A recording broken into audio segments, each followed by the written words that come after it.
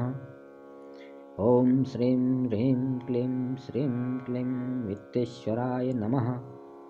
ॐ श्रीं ह्रीं क्लीं श्रीं क्लीं वित्तेश्वराय नमः। ॐ श्रीं ह्रीं क्लीं श्रीं क्लीं वित्तेश्वराय नमः। ॐ श्रीं ह्रीं क्लीं श्रीं क्लीं वित्तेश्वराय नमः। ॐ श्रीं ह्रीं क्लीं श्रीं क्लीं वित्तेश्वराय नमः। ॐ श्रीं ह्रीं क्लीं श्रीं क्लीं वित्तेश्वराय नमः। ॐ श्रीं ह्रीं क्लीं श्रीं क्लीं वित्तेश्वराय नमः। ॐ श्रीं ह्रीं क्लीं श्रीं क्लीं वित्तेश्वराय नमः। ॐ श्रीं ह्रीं क्लीं श्रीं क्लीं वित्तेश्वराय नमः। ॐ श्रीं ह्रीं क्लीं श्रीं क्लीं वित्तेश्वराय नमः। ॐ श्रीं ह्रीं क्लीं श्रीं क्लीं वित्तेश्वराय नमः। ॐ श्रीं ह्रीं क्लीं श्रीं क्लीं वित्तेश्वराय नमः।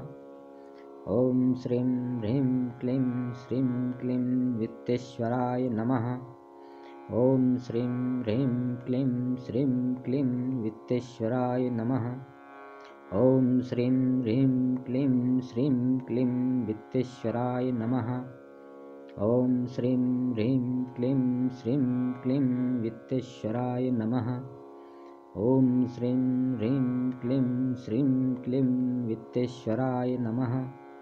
ॐ श्रीं ह्रीं क्लीं श्रीं क्लीं वित्तेश्वराय नमः। ॐ श्रीं ह्रीं क्लीं श्रीं क्लीं वित्तेश्वराय नमः।